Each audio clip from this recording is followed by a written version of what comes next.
His friends got together tonight and threw a party for a hometown boy who went to Hollywood. The star, in this case, is Stallone's newest opponent. What do we got?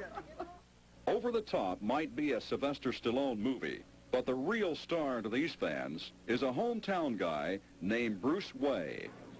I was just going to come and see the movie, and there was a limousine at my door that I didn't expect, and I got down here, and I haven't seen one face I don't know. This is incredible.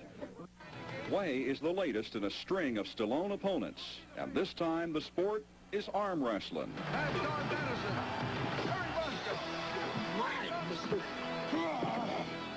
If Way looks convincing here, it's probably because he is the 1984 National Heavyweight Arm Wrestling Champion.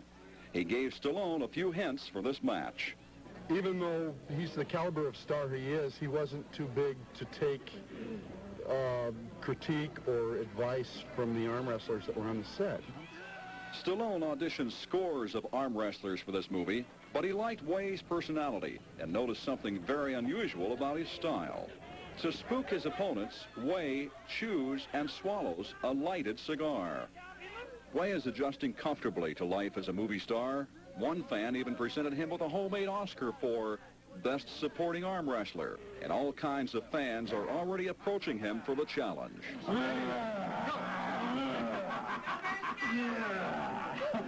that all you got? Hang on!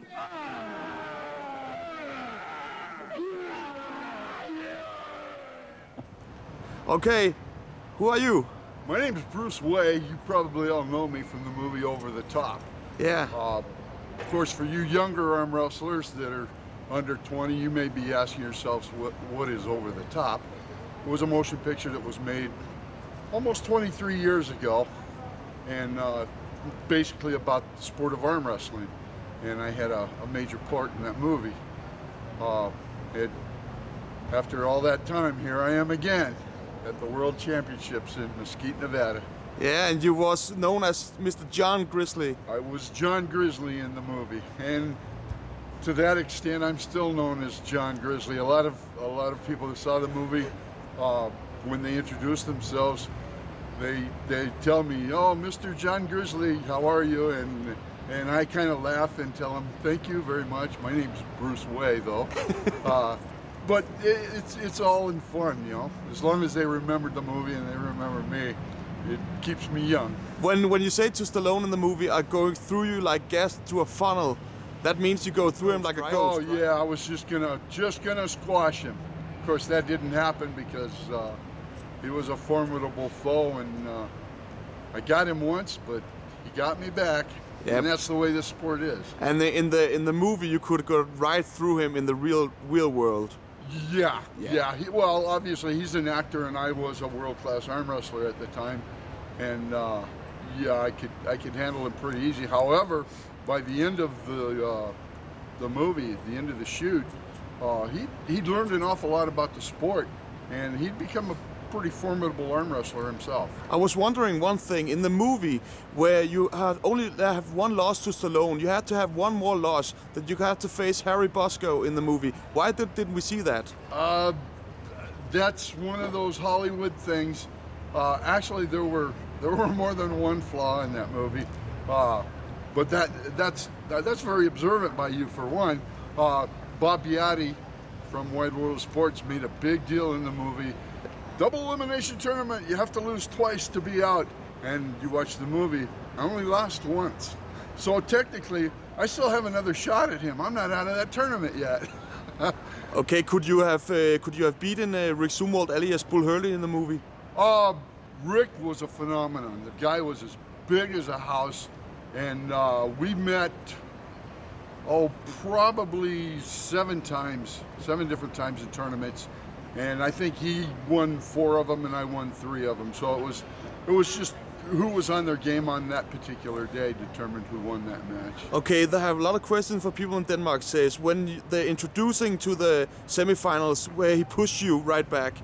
Why does he push you right back? What do you have to face him? What do you want to say to him when he pushed you back and said, "Get out of my face, boy"? Oh, I was all over him, but three of my friends were there to hold me back, and actually it was good that they did, because that's not the kind of thing that we really condone in arm wrestling.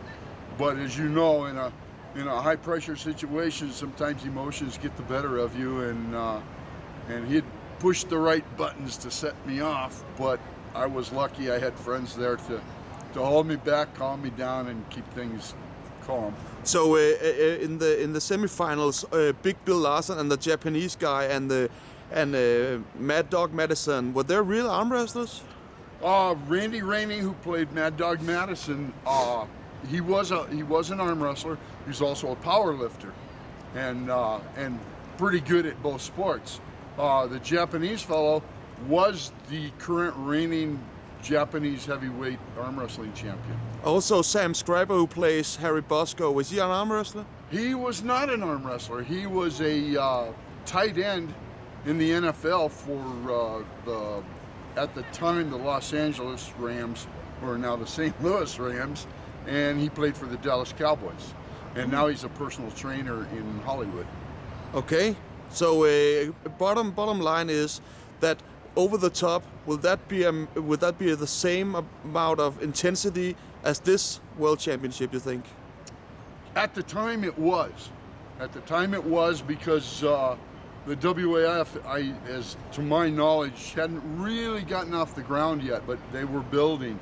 And at the time the over-the-top tournament came to be, that was the single largest arm wrestling event in the world. And it was something to behold.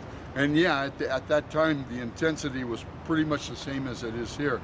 This, because that was a one-time thing for the movie, and the WAF, thank God, is around forever, this now has become the most intense, most sought-after goal in the arm wrestling community. Okay, thank you very much, Bruce. You bet.